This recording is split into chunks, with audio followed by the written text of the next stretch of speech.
How y'all doing today? Good? I guess they sold out, so it's a pretty full house at the event. So before I kick this off formally, the name of the talk is called The Fuzzy Tail. And it's, as its name implies, it's a little bit of a higher level talk. I am going to show some work toward the end. But it's not one of these kind of Silverlight, how to develop in Silverlight presentations. So quick show of hands, how many folks here are coming at this from the design side? Okay. Anyone here from the developer side? A couple of you folks. Any of you guys consider yourself in the marketing related area at all? All right, cool. So good, it's a pretty mixed crowd. Did anybody raise their hand more than once? Okay, this presentation is for you. Yeah, good. That's good to hear. Okay, so my name is David Armano. I work for a company called Critical Mass. We are a digital agency. We handle all things digital for brands such as Rolex, Mercedes. Actually do some work for the Las Vegas Travel Authority as well, which I'm going to show an example. And aside from my day job at Critical Mass, I also write a blog called Logic and Emotion. If you've read the blog, you'll probably be familiar with some of the concepts that you're going to see in the presentation. If not, this is a nice sort of introduction to some of those thoughts. If you want to get in touch with me after the presentation, and maybe if we meet and chat for a little bit, Twitter is a great way to do it. It's at Armano, as I show up there. And let's get started.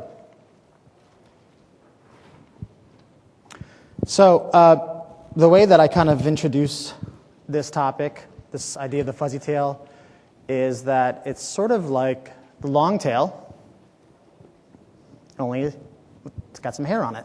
It's a little fuzzy. But actually, it really has nothing to do with the long tail. As with all good marketing, you need some type of hook to get people interested, so I thought it was a fun way to kind of get folks interested in the topic. But aside from long tails and fuzzy tails and things of that nature, I want to take a step back and even kind of digress from a lot of the technology talk that we're hearing about today, a lot of the design jargon, technology jargon. I mean, when we get together at events like this, industry events, the industry jargon it's inescapable, right? And there's nothing wrong with it, but sometimes it's nice to think about things and reframe them a little differently. So what I want to talk about a little bit are blacksmiths. So, when was the last time you met a blacksmith? Has anybody met a blacksmith recently? A true blacksmith? One, maybe two people? Not a lot.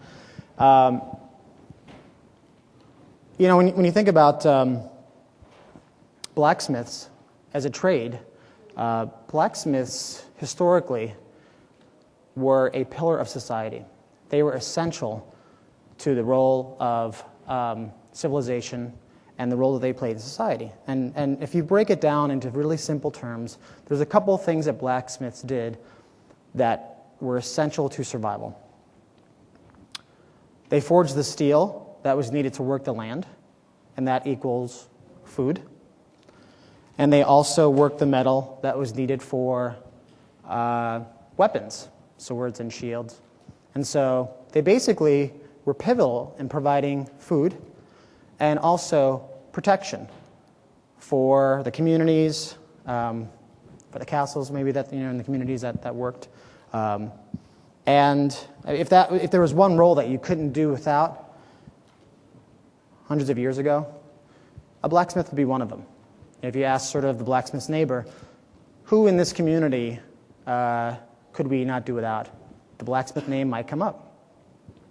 So it's an interesting job description, I guess, to think about as we look at today and we think about the rapid change that is happening within our industry.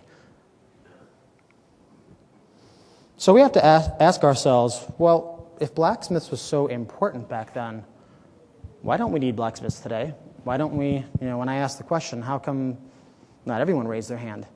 It was an important skill. It was an important craft. It was one that played a significant role. But we don't really have the need for them anymore.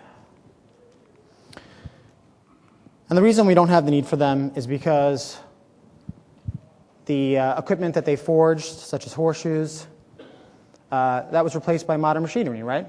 This thing called the Industrial Revolution came along, and it took away that very critical role that they were providing. Same goes for weapons. The weapons that they were creating were replaced by modern-day weaponry. Swords and shields were replaced by things like guns and missiles. So mass production really is what caused the role of the blacksmith to change dramatically. Again, going from a pillar of society, a role that was essential, to one that is almost non-existent now. It doesn't mean that we still don't have a need for things like food and protection. We just go about getting them in a different way. So let's move on from blacksmiths a little bit, and let's talk about maybe something that some of us can relate to. Does anybody know what this is, this image? It's typesetting. Okay. And if anyone's been in, a few of you folks raise your hands who are designers, and if you, in your design history of graphic design, was part of your history going back 10 plus years, like myself, that's my background, typesetting was actually still a craft that was done. Before digital prepress and desktop publishing, there was still typesetters, excuse me. In fact, my first job was at a company called Columbia House. Anybody remember Columbia House? You get the catalogs and the buy 10, get 1 free kind of a thing, or we're actually buy 1, get 10 free, more like that. And we had a guy named Charlie who was a typesetter. While most of us had made the change and we were actually using things like Quark and Adobe Illustrator and Adobe Photoshop to do magazine layouts, do catalog layouts, Charlie still had a burnisher and a wooden desk, and he still did typesetting manually. And, of course, Charlie, in my first year there, ended up retiring. And the reason why he ended up retiring, he's a nice guy, and he was a great typesetter, but the reason why he ended up retiring was because, much like today, shift was becoming very rapid. There were a lot of changes happening, and so you didn't have the need for a good typesetter. As much as his craft warranted that skill set, and as much as it was needed at one time, again, anyone could become a really good typesetter with by getting decent at Quark or Illustrator. So, folks like Charlie, who were doing something very well, started playing golf a bit more. So, these are kind of sort of abstract examples, maybe not so much with Charlie, but it's worth thinking about our own jobs, and it's why I started off this presentation with the question of where you come from in terms of, are you in design or are you in marketing? Because one of the things that I think is happening in our space is that we all work in a certain discipline, but what's happening is that it's becoming increasingly difficult to draw a hard line from where, for example, a digital product starts and marketing begins, things like that. So when we look at our own jobs, this is probably something that many of you can relate to. We see ourselves as designers, developers, information architects. Some companies now have planning roles, like my company does as well, which is sort of a hybrid strategy, sort of user experience, high-level person. We may have analysts and project managers, and this may look different for every organization, but you could look at this and you could say, yeah, I pretty much fit in that bucket somewhere. But if you really think about how you've been working, especially in the past couple of years, I bet that you might come to this conclusion. If you put your fuzzy glasses on, I'd like to say, I think you might actually see the world a little bit more like this, where it's not as easy to actually delineate your title. It's harder to say, well, I'm a designer, so I'm really only responsible for X and Y, or I'm a project manager, so when we're actually in the design process, I'm really only going to worry about things like when the project is going to get done. I'm only going to worry about budgets. We're working at faster paces. We're using a mix of methodologies, not just one. We're looking at things like the social network and learning from, even though they're not perfect, learning from how, let's say, Facebook operates, or YouTube for that matter, where there's a new feature functionality that seems like there's a new one launched every day. We're learning from how Google operates as a business, which is constantly launching, and learning from theirs as well. So we need to ask ourselves, in this day and age, if there's some truth in everything that I've just said, which I think there's a gem of truth, I'm not saying it's an absolute, but if you believe that there's some truth, then we have to ask ourselves as individuals, are we fuzzy? Because if what's happening is that we're moving into an environment where lines are blurring, and it no longer matters what your specialty is, but what the holistic output is, then it's a question that's worth asking. So that's where this idea of the fuzzy tail actually comes in. And grab a quick sip of water here. And so obviously this is a very non-scientific approach, yeah, of course. But I did plot a little axis here for fun. I thought it would be kind of interesting. I think what a lot of organizations, whether you're mid-size, whether you are Microsoft actually, if there's anyone who works for Microsoft in here, my guess is you're looking at this and you're thinking, yes, these are issues that we're struggling with as a big organization. Folks are really trying to figure out where they fall on this, because things that have worked for us in the past, processes, approaches, job titles that have worked in the past, we're kind of asking ourselves if they're still effective and relevant now. And another thing that I think many of us are asking ourselves in organizations, these are conversations that I have all the time, is are we willing to change, or are we really falling back on things that have worked for us in the past, and it's just easy for us to continue to do those things because we've had success. So that's this idea of rigid. Up at the top here, what I'd say is that on the fuzzy tail, if you're really not willing to adapt and look at your processes and look at how you're working, and you really just want to do things the way they've worked in the past, then as an organization, as an individual, you kind of fall on this side of the tail that's inflexible. It's rigid, right? And from my perspective, I don't think that's a very good place to be. I don't think that that's good competitively, given the rate of change that we see within the industry. Again, given the rate that applications seem to be coming out. If we move down into the center of the tail, where it starts to get a little fuzzier, that's a better place to be, right? And if we move towards the far end, well, it gets pretty interesting there. I think the sweet spot is probably in the middle, not moving up to the rigid, not kind of going backwards. I think you want to be in the center, potentially moving towards the end. Because again, I think that what we're seeing in this space is that it's a lot of convergence, and we're seeing the collision course of business, design, marketing, things along that nature. So talk about things that are not fuzzy. Waterfall, the idea of waterfall is not fuzzy because, first of all, is anybody working in waterfall still, or something like it? Okay. The truth about waterfall is that even when we tried to work in waterfall, it wasn't an ideal process, because the idea behind waterfall is that you do something, whether you define requirements or you apply visual design, you do something and it's contained, it's in a stage, and it sort of becomes perfected, and then once it's perfected, you move, or as perfect as it can be, you move on to the next phase. And it's sort of this kind of neat, and in theory, this neat and tidy way of working where you're testing, you're applying what you learn, it's done, you're not going to go back and touch it again. It just doesn't allow for you to go back and apply things that you learn in the process and then tweak them. It assumes that you're going to do something, get it as good as you can get it, and then move on to the next, and it sort of follows down the process. And even when waterfall was sort of accepted as the typical process, again, in its ideal form, though it sounds good, it wasn't ideal, because what we found out when we did things like user testing was that we wanted to go back and change things, but we realized it had to happen after the launch. So we all know that waterfall is not the best process, but when I bring it up, as you'll see, I'm kind of thinking about it from a different perspective. The idea of the assembly line is obviously not effective as well, and it's not fuzzy.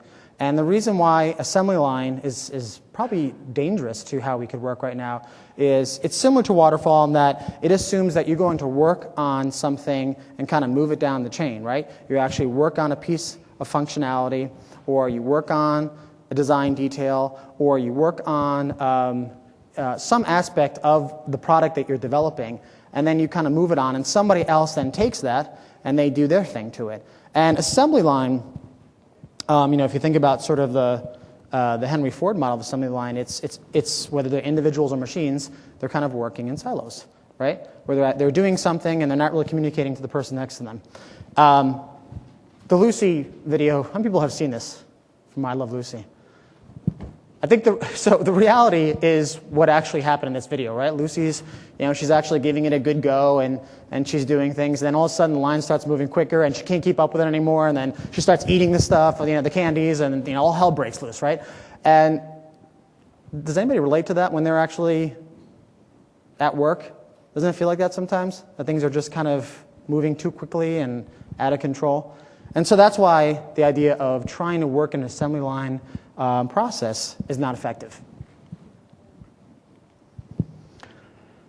Silos obviously are not fuzzy, they're not productive, and most likely they're something that almost all organizations are dealing with in some way. I'm sorry, Microsoft probably deals with this, but the reality is that most of us, even if we're potentially an 80-person company, silos can happen. And the reason why silos happen is because folks want to actually work on their own part of the process and not include others. And it's counterproductive, right? It's counterproductive to what we're seeing in the space and how you work on these types of things. So silos is not fuzzy. Firm parameters are not helpful in design and the design process and moving things forward.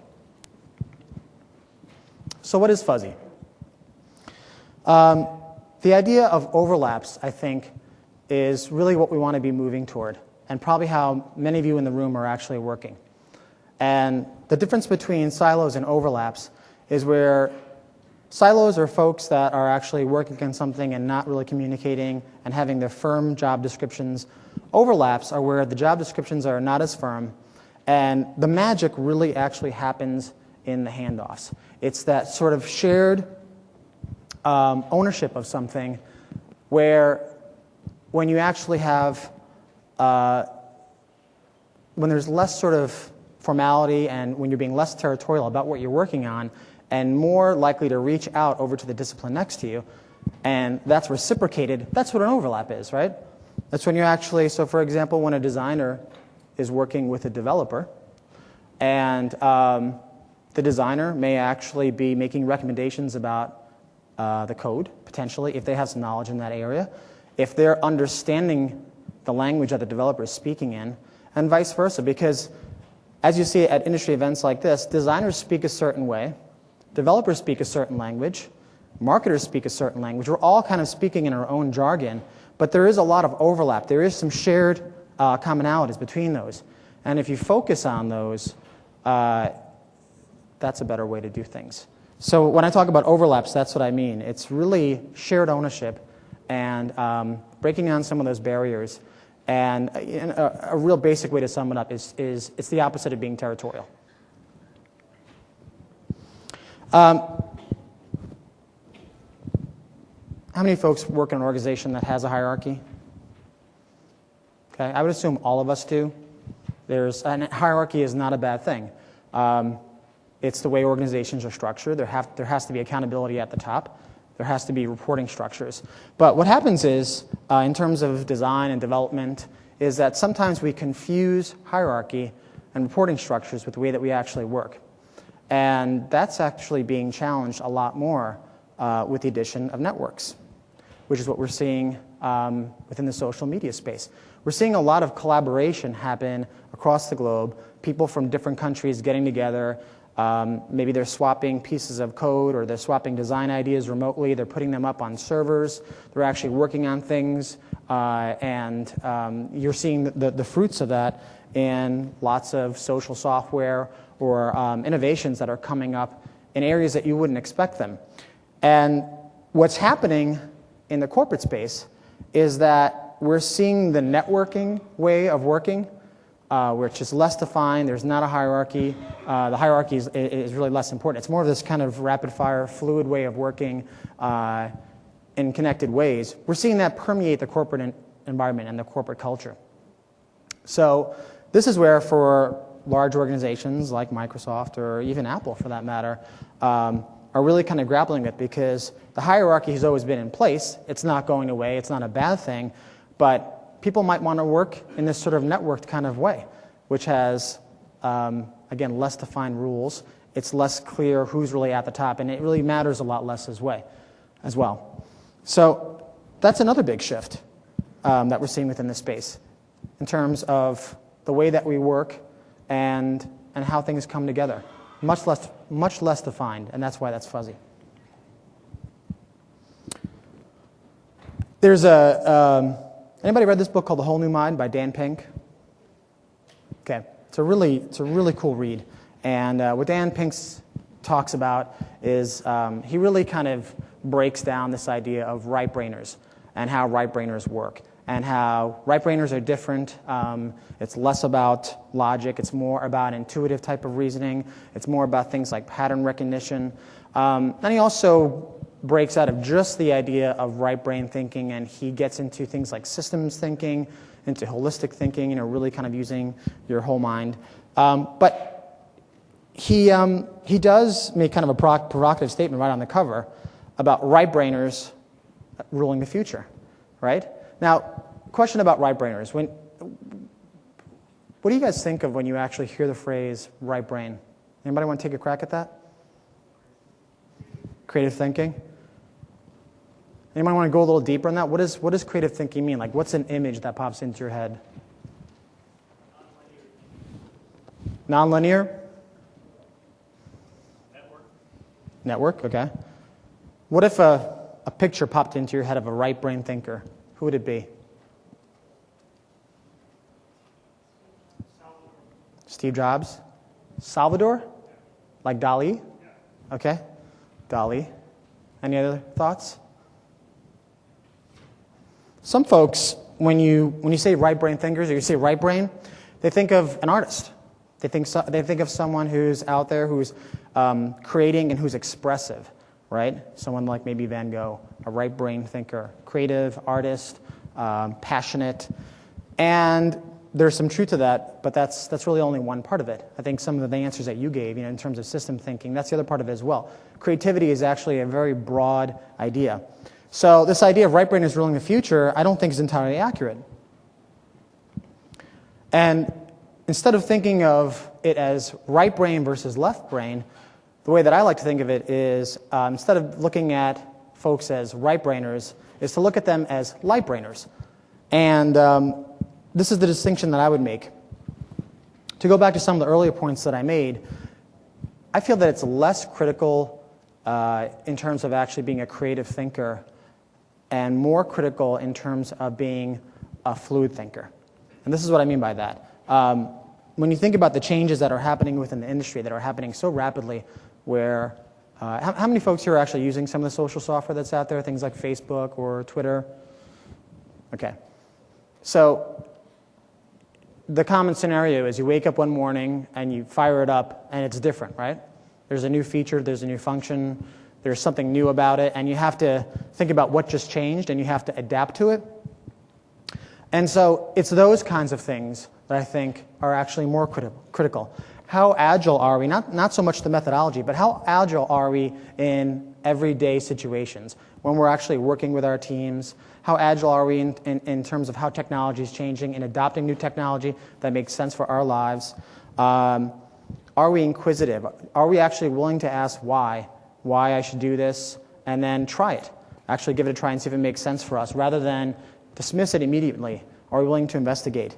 Are we willing to adapt the way that we live in our processes to something that might be better or may not be, and actually decide if it is better or not? This idea of actually having a pliable mind, where when we were born, our minds were very pliable. We were learning new things, and we were adapting to our environments, and we were taking in what we learned and applying them in everyday situations. Can we be like that as adults? Because things are changing so rapidly. So when I talk about light brain versus right brain, that's what I mean. I think there's some overlap in terms of how right-brainers think, but I personally don't like the division between left brain and right brain, where you're either a right brain thinker and you're creative, or you're a left brain thinker and you're analytical. I think that what's happening within the space, whether it's technology or marketing related, That if you have a light brain mindset, that's actually the question that we want to ask ourselves. So how do we get fuzzier? One great way, practical way, if this is something that you relate to and you think is important, is to forget that you were an expert at anything. There's a little chuckle back there.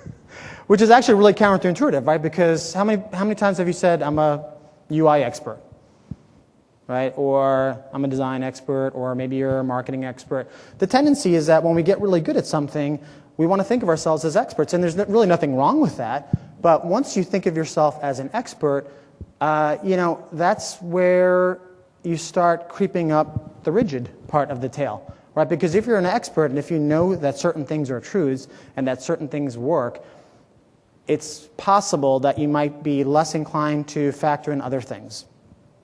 So if you think there's something there, then who's the poster child of this? Well, it's Forrest Gump, right? Because Forrest, there's something to think about here because Forrest, I don't think if you asked him, would claim himself to be an expert at anything, right? He's a really humble guy, and he actually got very good. The ironic thing is that he got really good at a certain number of things. And if he got into running, he became the cross-country model for running, for a runner. He became the ping pong champion. He was a hero. He was all these things. When you look at it and you look at the achievements, you could say, well, he was an expert in a number of things, but he never saw it that way. And we have to ask ourselves, why was that? Why did Forrest Gump not see himself as an expert or talk in a certain way or act like an expert? And the reason why is because he just didn't think that way, right? He just did things. He just didn't overcomplicate it. What's the answer that he gave when someone asked him, why are you running? He said something like, I just felt like it. I just felt like running. And he never stopped. And that's something that we need to think about in terms of design and development and even how we're marketing things. Are we willing to just actually dive into it and do it and see what we can learn from it versus overcomplicating everything and over-strategizing everything to the point that we don't do anything and we become paralyzed? Forrest is the opposite of that. Forrest possesses what some have called the beginner's mind, right? Where basically he approached everything as it was a first-time experience, and that's why he just did it. And it turned out to be really effective. So if that sounds good, and if we think we might be able to learn something from that, what we need to do is actually unlearn. We need to not think of ourselves as experts, and we need to actually distance ourselves from the things that we thought that we knew. If we thought that there was a certain way that you did iterative design, and it worked, and it's always worked, and you're the expert at it, well, maybe you need to take a step back and think, well, maybe if I'm not the expert, what else can I learn? Maybe there's a different way to do iterative design. That's what learning is. We have to ask ourselves, can we take a step back from our day-to-day operations and actually unlearn? Are we willing to unlearn as much as we're willing to learn? And we want to do this so we could actually learn again. It's, again, that idea of a beginner's mind. So one of my favorite examples of a beginner's mind is, this is Max. He's my 7-year-old. And because he's a child and because he's 7, he has the beginner's mind built in. And what I try to do with Max is I really try to observe him as much as I can when I'm spending time with him, because he looks at the world differently. He sees opportunities. He asks the silly questions that other people would be afraid to ask. He asks, how do planes stay up in the air? He asks questions like, why are the people going on the train, why do they look so unhappy? Well, Max, it's because they're going to work and they do this every day, and it just becomes kind of... But, the questions that he asks yield profound insights. I sit back and I think, well, gosh, why are those people miserable looking? And I have to think about that. And that's what I learned from Max. He has this beginner's mind. He doesn't see himself as an expert, and so he's like a sponge. He's just soaking up the world around him. And the great thing about this is, as I've been thinking about this idea of beginner's mind and and my 7-year-old and children in general and the questions that they ask and how inspirational they can be is that it's not limited to being a child. It's not limited to being a 7-year-old.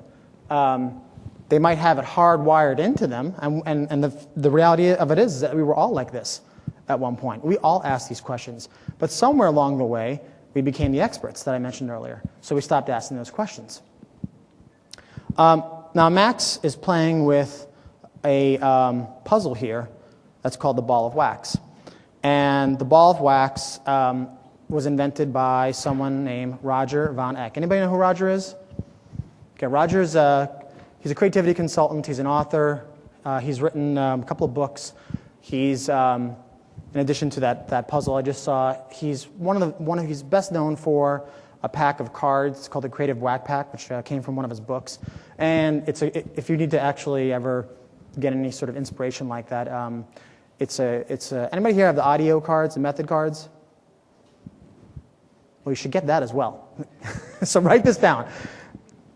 Go out and buy IDEO method cards, and then buy Roger von Eck's Creative Whack Pack.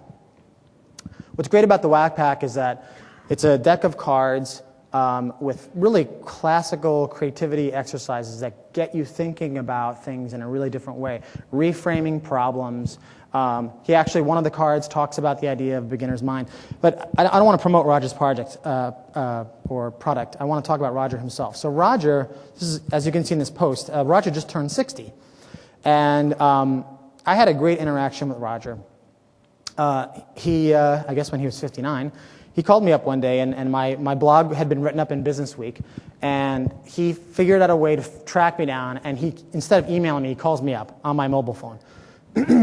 And we just start talking, and he's like, yeah, I saw that your blog was in Business Week, and eventually we got to the subject of blogging. Well, he had all these questions. What is a blog? I keep hearing about this, and why would I ever want to start one? And who blogs? I thought it was just for, people who talk about their cats and what they had for lunch. And that's really all he knew, but he didn't stop there. I mean, he hit me with about 20 questions, I'd say, in 10 minutes. Or 10 minutes, what am I saying? But probably 2 or 3 minutes. That's just how he thinks. He just has one of these minds that I'm talking about where he's curious, he wants to know more, he doesn't make assumptions, and he is like a sponge. He's kind of like my 7-year-old. He has all those qualities. It was amazing. And the cool thing, the super cool thing was after that discussion, and this is where it got really interesting. You don't get to witness this very often, but what Roger did was, so we had this conversation. I was like, Roger, you got to start a blog. You've got the content. You've written books. You've got these cards where each one of them, you could just serve them up as a blog post. You could probably create a whole new audience for yourself. And it's sort of the thing you want to have in addition to a website. All the things we talk about, conversations, these meaningful interactions, all these things can happen through a blog.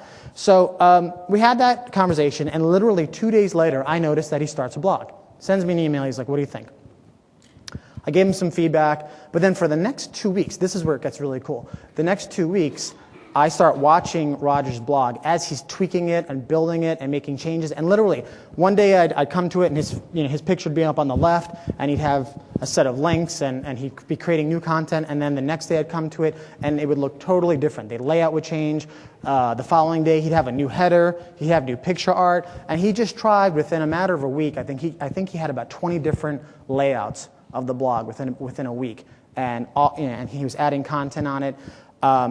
And it was such a lesson for me because it made me realize that, that kind of mindset comes in really handy for the way that we work today and the changes that we're seeing in the environment. Because here's this guy, when I saw Roger working this way, the first thing I thought of was people who I had been in contact with who embodied the opposite. They would never do these things that Roger was doing. They'd probably ask a couple questions about a blog and then dismiss it and say, well, it's not for me. It's a fad. And Roger was doing the opposite. Not only was he trying, but he was doing it with a veracity that really kind of set me back. So, when I talk about Max, my 7-year-old, and I talk about Roger, I think it's cool because it shows you that it has nothing to do with age, and it has everything to do with what I was talking about in this idea of being light-brained. And I'm convinced that attitude is critical in today's business environment. So proof of fuzziness. Again, when I asked in the beginning of the presentation about sort of where you fit, and a good percentage of you raise your hands when saying that you had raised your hands multiple times. If you have a hard time describing exactly where you fit into, even if there's one area that you kind of identify with, the chances are pretty good that you're a fuzzy person. So you're right at that center. How many of you have heard the idea of the T-shaped person? Okay, just a couple.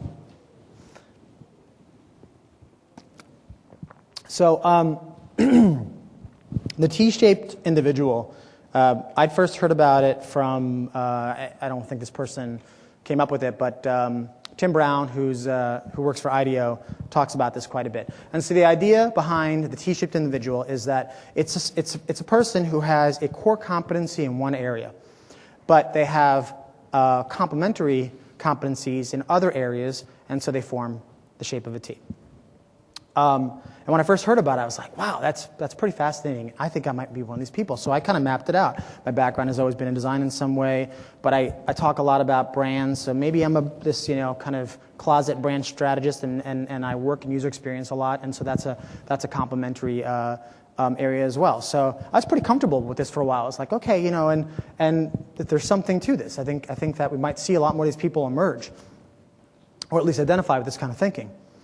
But the more I thought about it, the more I felt like there's a bit of a flaw in that way of thinking. And the reason, what I think the flaw is that what it does is it puts the individual in the perspective of aligning them with their abilities, right? In the vertical leg of the T, if it's design, that kind of marries you to a skill set. And what I did was, I looked at it, I kind of reframed the problem a bit and looked at it from the perspective of, okay, well, instead of starting at a skill set, what if we actually started from the perspective of a passion and what really motivates someone to do what they're doing in the first place, which is, I think, is a much more fundamental way of looking at it, right? So it goes beyond the skill set and into what's driving you, what's really exciting you to do the things that you're doing. So I created something called the sun shape model and started with passion. And that's the nucleus, right? That's where everything comes out of. So this would be representative of myself. And what I like to say is that my passion is creative problem solving. I don't really relate to the fine arts creative, or that's not something I do a lot of, but I like to use creativity and problem solving, and I'm really passionate about that. And so that is what actually, that's what everything else radiates from. That's sort of the nucleus that everything comes from, whether it's design, or if I'm writing, or if I'm working on something that's user experience intensive, or doing visual storytelling, that those are all skill sets that really stem from a core passion, which I think is a more of an effective way to look at it. And if you take that further, I think what it comes down to is that if you get multiple groups of people like this together, sun-shaped people, that what happens is that, in this visual shows, is that you can see the multiple skill sets dovetailing. That you get a lot of people that are motivated by different passions, come from different worlds, but if you can motivate them, if you can kind of harness that passion and get them to collaborate, which is not easy, but it does happen, and oftentimes you can get them collaborating around a shared purpose, that what you have is you have this really nice dynamic that sometimes is a little bit, if I were to animate this would not be clean and tidy. These things would be bumping against each other. It'd be a little bit messy. It'd be kind of fuzzy. The myth about collaboration is that when people talk about collaboration, it's like you think about people holding hands and singing Kumbaya. And collaboration, true collaboration, it's the opposite. It's people actually who are willing to get into little skirmishes, but then have breakfast the next day and laugh about it. That's true collaboration. And so I think that a lot of good design solutions or a lot of good creative solutions comes from this team dynamic. Has anybody worked in that kind of way before? Okay. So a way that I like to illustrate this is as if you take an individual that's in this kind of model. So if I were to take myself, so one of the things I do on my blog is I do this visual thinking, and people seem to like it and they relate to it. But it's one person. I run my own blog, I write it, and I do these things. So I can move the needle so far in terms of what I'm doing as an individual. But It's when we get together as teams, as these sort of sun-shaped teams, where that kind of friction, that positive friction is happening, and that messy collaboration is going on. That's when you actually can do some substantial things. That's what's responsible for things like the iPod, or I'm sorry, the iPhone. And I'll talk about some work that supports that way of thinking or working. Before I get into that, so let's actually meet some fuzzy people. So these are the three main founders for YouTube. Chad Hurley, and the title that I could find for him was designer, but my guess is that word designer would be very broad. My guess is that Chad probably did a lot of different things that many of us, when we look at the title designer, may or may not relate to. Steve Chan called himself an engineer. Again, I have a feeling that Steve was stepping into the designer role quite a bit and also doing a lot of development as well. And Jawed Karam, I couldn't find a title, but I just called him geek. I figured that was kind of a good thing to call him because we're all geeks more or less. And I think YouTube is a really good example of innovation because it actually created or fulfilled a need that we weren't sure that we actually had, but in reality we did. So YouTube, if it's innovative, what I'm saying is that innovation is fuzzy, and that fuzzy doesn't always equal perfect. And a good example, how many have you had this debate about YouTube and the usability of YouTube or any of these 2.0 applications? Have you gotten in these debates about like how usable it is and it's not really user-friendly and it does things that piss off users? Anybody? Have you had that? Okay. I'm sure that's something that some of us have experienced. That tends to, whenever I talk to folks about some of the applications, social applications that are popping up, when I talk to user experience people in particular, we end up usually going there.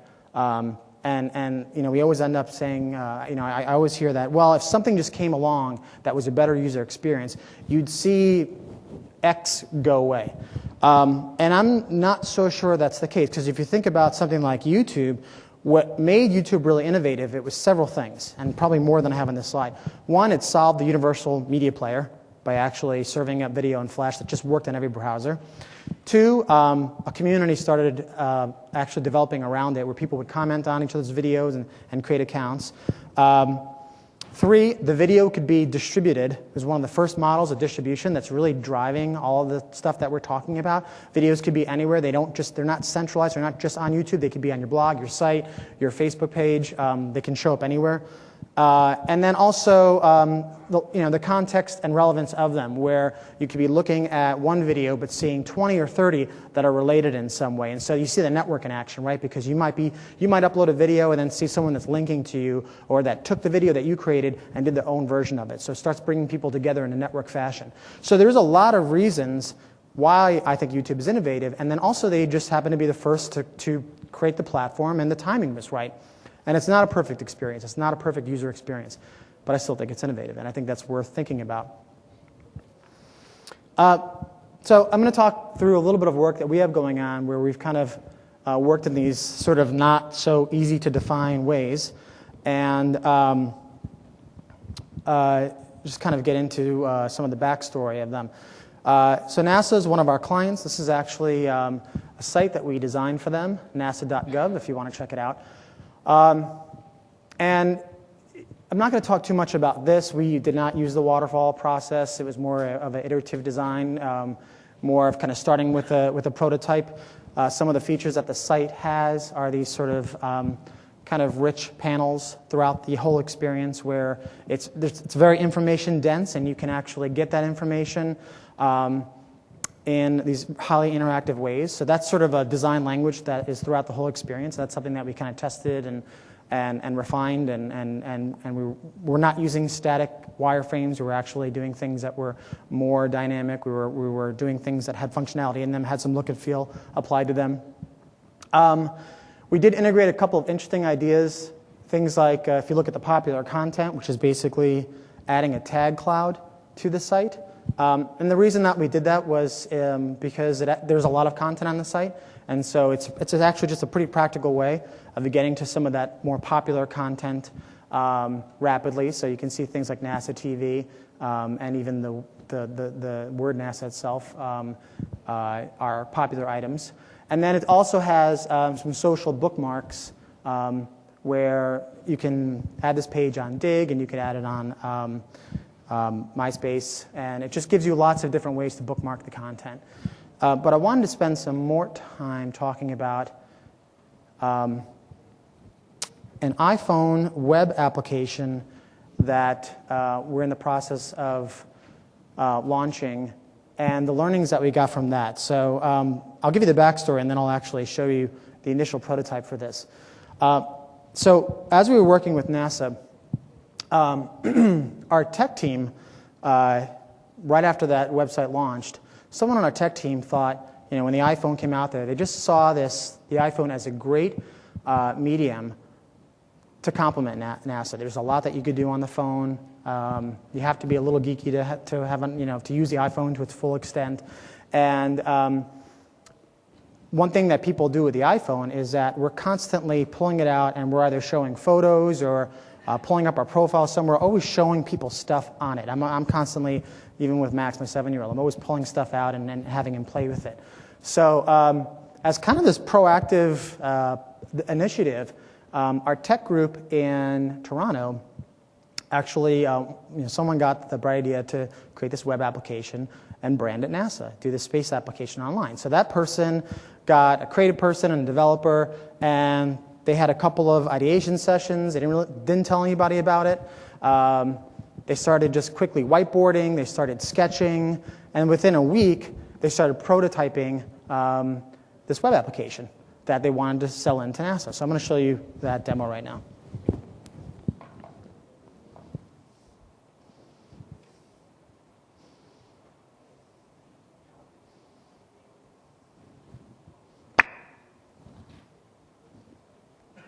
Welcome. Today we'll be demoing the NASA iPhone experiment. Part of the NASA iPhone experiment was 3 applications that we created. Starting off with the Solar System browser.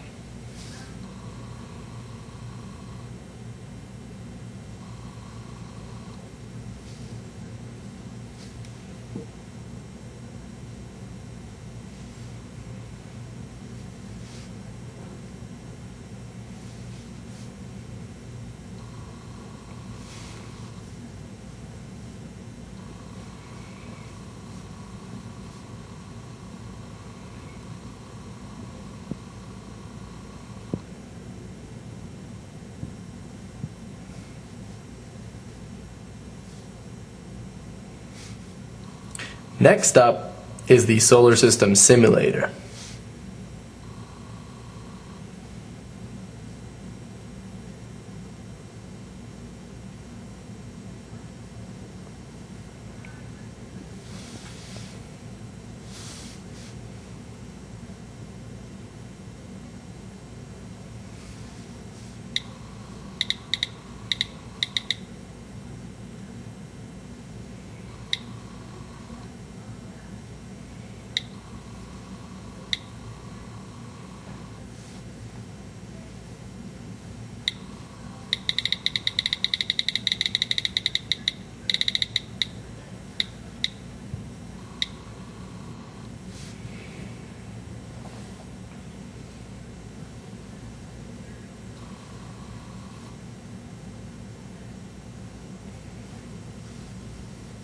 And last but not least is the NASA Image Gallery browser.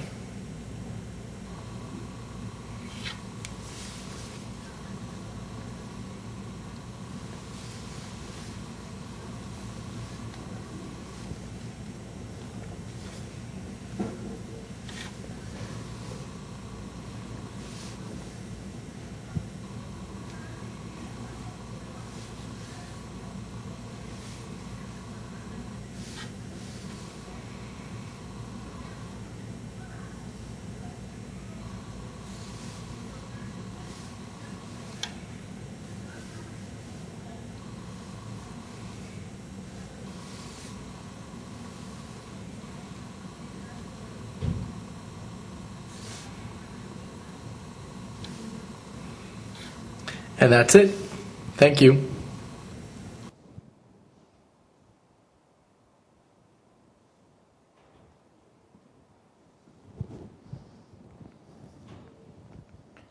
So a couple thoughts on that. It was not the traditional way that a project would get started. It was proactive. It was a small group of folks that thought they had a good idea and wanted to bring it to life in a very quick way. And that, what you just saw, was the prototype that it's actually, we're going to have a redesign of our site. We'll have a live version of that does not have the NASA name on it because we're still working through some things with them. But it's more refined and has some other things that actually works. But that was a prototype that led to the final idea, and it's something that the company's putting out there. We're talking about, and we're hopefully once some legal things get figured out, that we'll work with NASA on. But it was a very non-traditional way of how a project like that would come to life, and obviously it's a good example of where you see the idea of waterfall not really being applicable to it. And it was a pretty small team. It was a developer, creative lead, project manager, and an interaction designer. That was pretty much the core team that even brought that prototype together, which is not a finished project. Another example is something this is something I actually worked on, and it's kind of a bit of a social media dashboard, I guess, in some ways. Forrester holds a big consumer conference every year, and so we always have a showing at the conference. And one of the things that we did was we quickly put this together, and we had it up at our booth, and folks would come over, and what it basically did was we pulled in Ustream, which is a online video streaming, sort of one of these Web 2.0 companies, and we just grabbed that existing service, pulled it into this framework. We grabbed another third-party chat service, pulled it in there. We started a Twitter account and pulled that in, and we're linking to things like Flickr. And throughout the 3 days, we just had people coming to this thing and interacting with it and chatting and interacting with, there was about 4 or 5 of us that were getting on these things. At one point, I took the laptop wirelessly and was walking around the Forrester conference, and people could see everything that was going on. So I'm actually going to show you a little bit of video. Talk about this. This is a VP from MTV who I was talking to, and she's watching what's being typed in the screen as people start interacting with her. And I want you to watch her facial reaction as she's watching, as she's looking at this.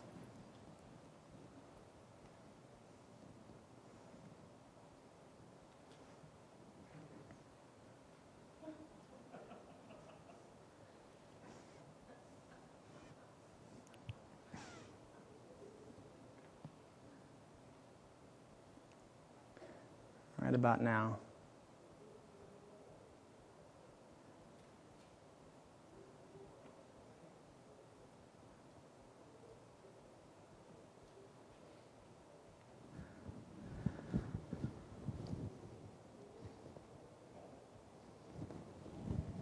Did anybody notice what she just did a couple seconds ago?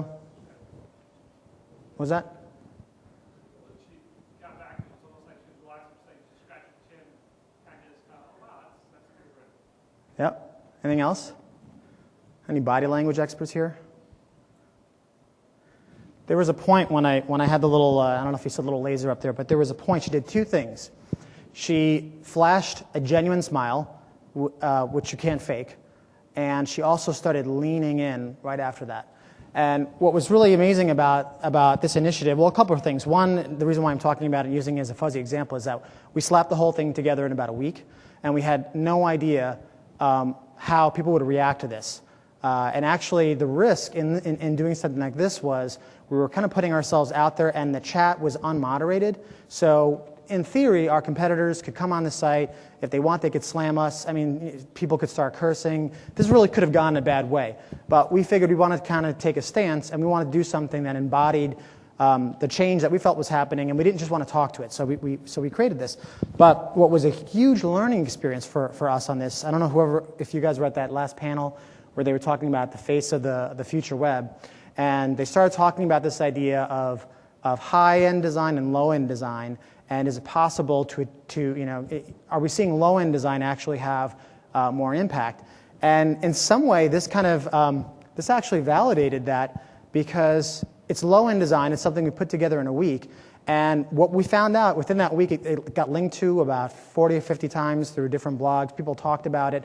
The level of engagement was very high. The woman and what she was doing in her body language, that was a big learning for us, because in our industry, when we talk about things like delight and experience and engagement, we tend to talk about, that's funny, I never had this run that.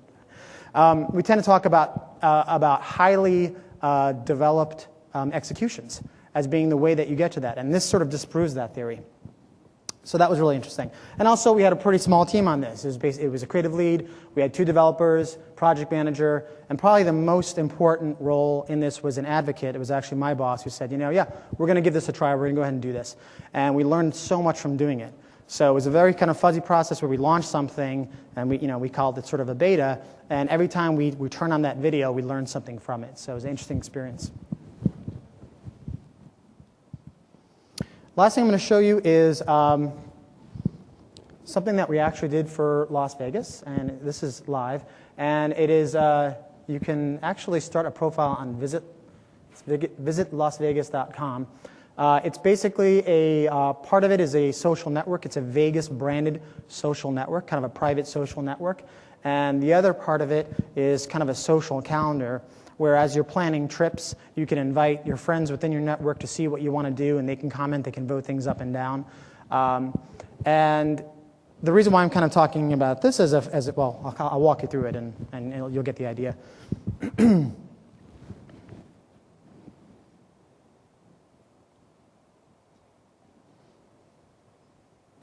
So this is my live page on My Vegas, and some of the things that you can do with it is you can upload photos. Everybody knows who that guy is, right? These are just a couple of photos that I uploaded. It's customizable, so you can actually do things like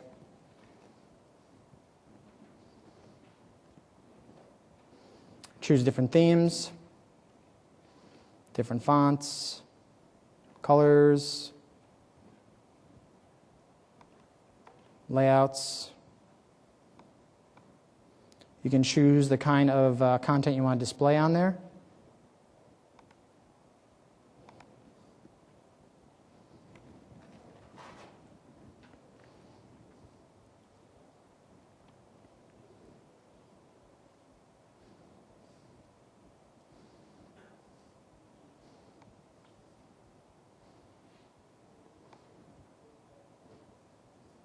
It has a name generator, so everyone knows that when you're out in Vegas, you can sort of pretend to be somebody else. So it'll let you actually select a few things that you're interested in.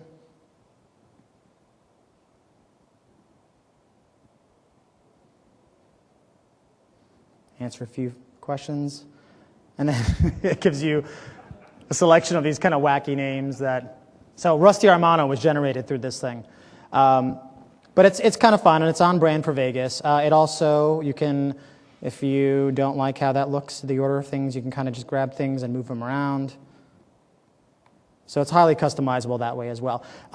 One of the cooler things that I think that this really starts getting into is this idea of, again, this was talked about at the last panel, about how we're influencing each other, and we're becoming more immune to traditional advertising. So one of the things that this does that's nice is that you can actually customize things that you're going to be doing, shows that you're going to be seeing or that you want to see, places that you like to dine at. And so any of my friends who can actually, just like on MySpace or Facebook, we all do this. You go and you check out somebody's profile and you see what they're interested in, right? And if it's someone who you respect or someone who you identify with, you become influenced by the kinds of events they're going to or the groups they're affiliated with or the things they're doing. So it's the same idea.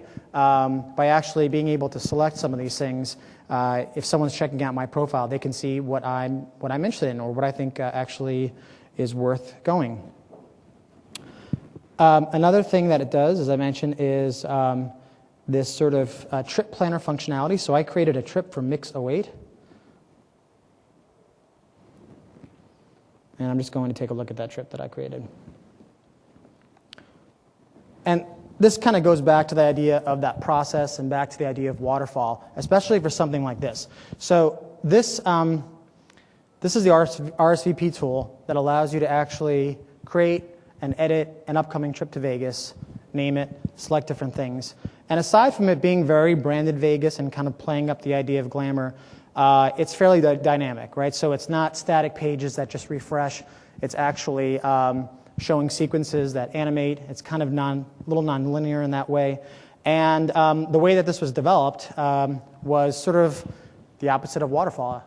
As a matter of fact, even the wireframes that we used for this were very non-typical. We were doing more of, I would say, hybrid animated storyboard functional wireframes that we got into sooner than later, earlier than doing kind of the static wireframes for this.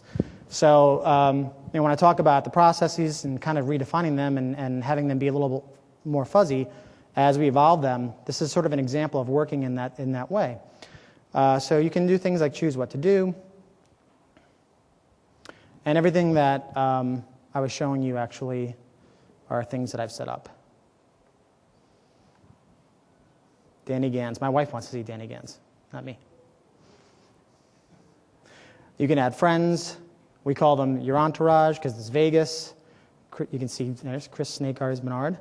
And then they can actually vote on the things that you want to do. Give it sort of thumbs up, thumbs down kind of a thing.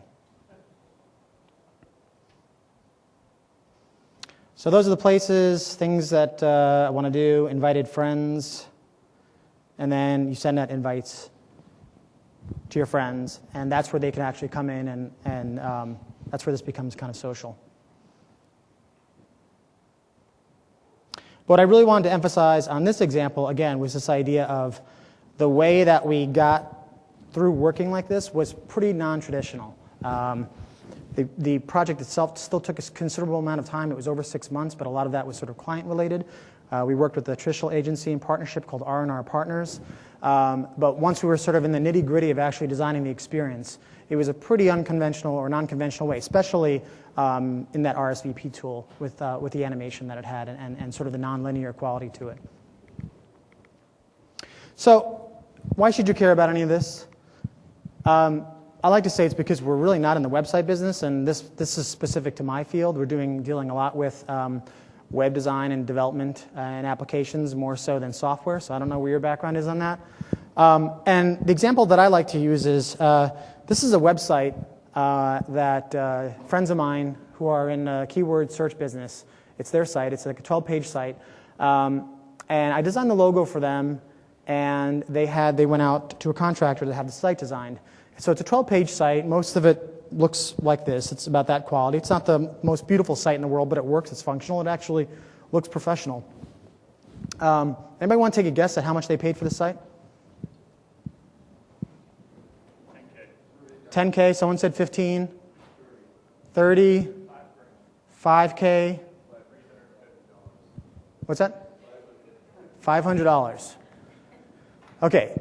They paid $400. And the way that they got that price was they went through a service called Elance, and they got an offshore design developer, kind of one-stop shop or individual, I'm not even sure, through Elance, and they basically gave this person or small company my logo. They said, use this for the color scheme. That company came back with some stock photography, these templates, took all of their content, designed it, and built it within a couple of weeks. $400. So to go back to the beginning of the presentation, this is just one of the changes, right? This is where the blacksmith example, this is where you start really kind of have to thinking about it because, $400 for a website that actually, it's not the best website in the world, but it's functional, it works, and it actually, like I said, it makes them look like a much bigger company than they are. So we have to really think about things like this. And I like to talk about the fact that really we're in the ideas and experience business, and that's how we have to look at them. And we have to think about experiences and really understand why they're successful. I won't get into the iPhone because everybody's talking about it, but I talk about Trader Joe's all the time and talk about not only is it a great experience, but it's a great niche experience. It's a great experience for people like me who hate the regular shopping, going to a regular shopping supermarket. And I actually like their foods. My only beef with them is that they don't have more kid-friendly foods, but whenever I want to buy foods for me and my wife, and that's where I want to go shop. And also even, how many folks actually use Twitter? Okay. Has anybody been using it for more than a year? All right, a few of you. Twitter, if you jumped on within the first 6 months of it, was a fascinating case study of what I think is sort of a new movement in design. And it's this idea of rapid iteration or evolution or unintended evolution. Twitter basically was designed for one thing and ended up becoming something else. And part of the limitations in the experience is because it wasn't designed for it, but it's also part of the appeal. It's so ultra simple, and the bar, it's that low-end design that actually makes it work. The biggest issue with Twitter is not so much the design of the experience as much as it is, can it support, the most common complaint is it's down. If Twitter was actually up more often, few people would actually have bad things to say about it. But again, if you were using Twitter early, it was amazing to see it evolve into something it was not simply designed for. And I feel like we're going to see more and more examples of that, of just something that gets used, people talk about it, it spreads through word of mouth, and people either find a place for it in their lives or they don't. And so that's why we should care about this stuff. So I would end by just saying, let's think about getting fuzzy. Let's think about different kinds of processes and methodologies, being open to new things, not being defensive or territorial, and really having that sort of light-brained mentality. So that's all, and we have some time for questions or just discussion if anybody wants to talk about this stuff. Thank you.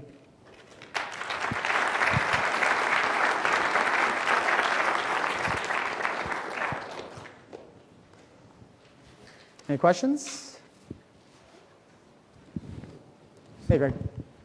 Talking about this group is one thing, but in so many situations, the idea of we want to work more fuzzy or we want to work more collaboratively is dictated higher up. Where, if we're lucky enough to work in a situation like you're saying, some people had a good idea and they were told, hey, just run with it. So a lot of times, folks that want to work in a particular way are not the ones who are the decision makers for methodologies that are embraced by a particular company. So, in a previous place that both he and I worked, that was one of the issues, and in some ways, it's even more frustrating. So I guess I'm not asking, hey, so give me the solution, but what have been people's experience as far as trying to instill a different working environment, a different methodology? No. When you are not the president of the team? Well, I think it comes down to the individual decision.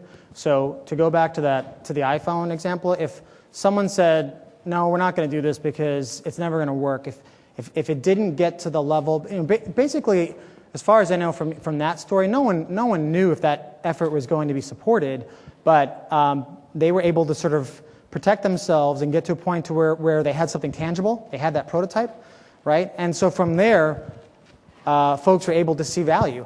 And that's where, when it started working up the chain of hierarchy, people took notice and said, well, there's something to this. And so now you have kind of a pilot program where if more people do that, they might have an easier time. So I guess to answer your question, I don't think any organization is ideal, and maybe a few kind of do encourage that, but sometimes it just comes to the individual and the team to motivate other folks to try it.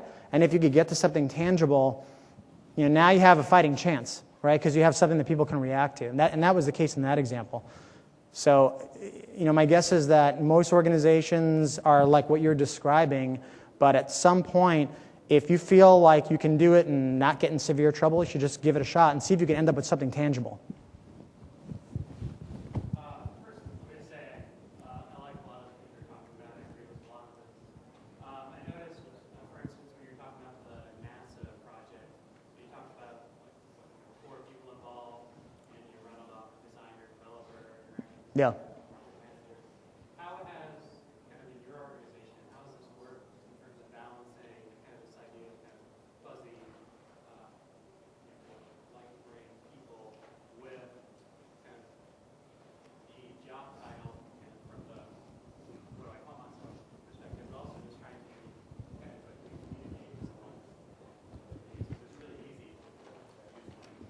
Yeah. I think as an organization, what we're realizing is that we're not interested in changing the titles. You know, we actually call our interaction designers information architects, and they're probably working more like interaction designers. And I think we're taking a very pragmatic approach about not getting into specific labels, but more recognizing that we want to up the bar of our work. We would love more NASA, apps. And so we're trying to figure out how we can support, because, like every organization, we get in the weeds and we have people that are heads down and want to service the client. And so what we're trying to do is figure out, are there opportunities to also add value and get to something that's more tangible? Can we get to prototypes sooner in the process, because we know that actually might get us to solving maybe not the intended problem, but maybe the bigger problem that we didn't see initially. That's kind of where we're focusing our efforts, and that's taking some time. But it's less on kind of here's what we're going to call these disciplines and mandating here's how people are going to work. It's more kind of trying to work the process so that the process itself is not so rigid. Does that make sense? Okay.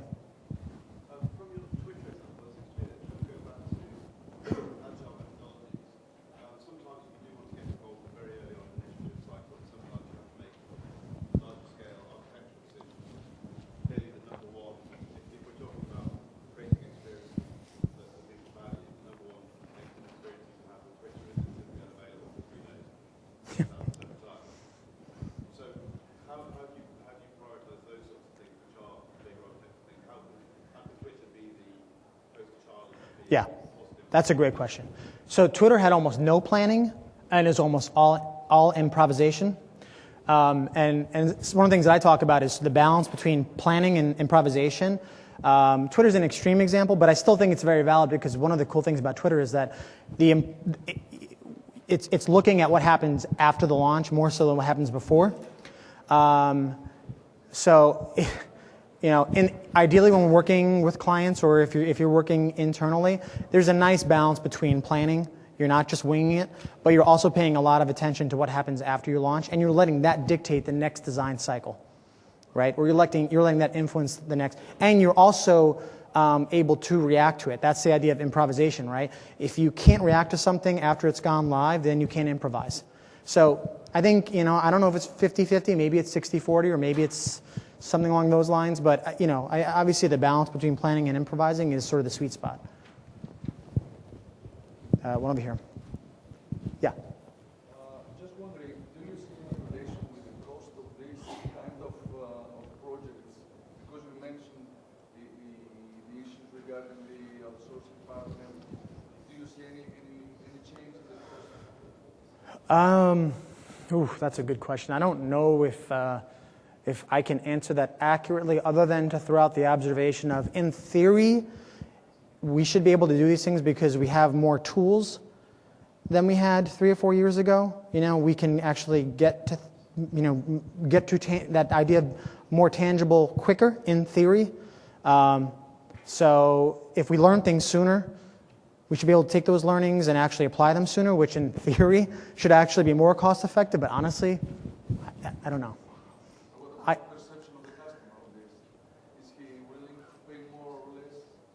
Well, one thing I think is as average users get more exposed to these, again, logging on to social sites and seeing more change, for better or for worse, we're getting more used to it. I think that will allow us to work in that more kind of rapid format, right? So, and if we can work in that rapid format, we can take those learnings and apply them sooner. So I think the trend is moving in that direction, which should lead to more, in theory, better experiences. Yeah. For many of us are actually in shops with a large emphasis on production, and there's, I don't know how many other groups are like ours, but resources are kind of tight. Innovation's kind of seen by management as a plaything of certain groups.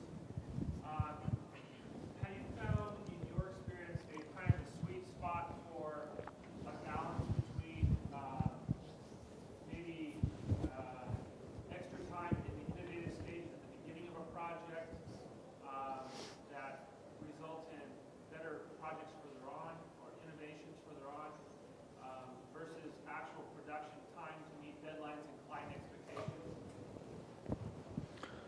All right, so the question is, Basically, how to manage this type of experience where innovation is able to exist and basically in a managed environment where there isn't a eternal supply of manpower. yeah, yeah.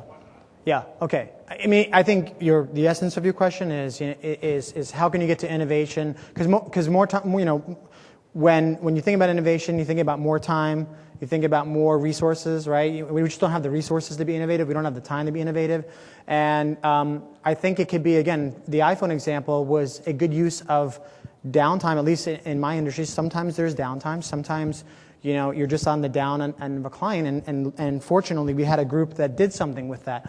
So I think that looking at it from a very practical perspective, maybe it's analyzing where there are dips and peaks in the time and being more efficient that way and say, okay, we actually have a team that's not utilized right now. What can we do in this time that we have available to us? So maybe not creating more time, but being more creative about the time that you have. Does that make sense? Okay, no problem. I think I'm seeing a red blinking light, so does that mean we're pretty much done? Oh, 3 minutes over, okay. Cool, I filled it up. Hey, thanks everyone for coming, appreciate it. Thank you.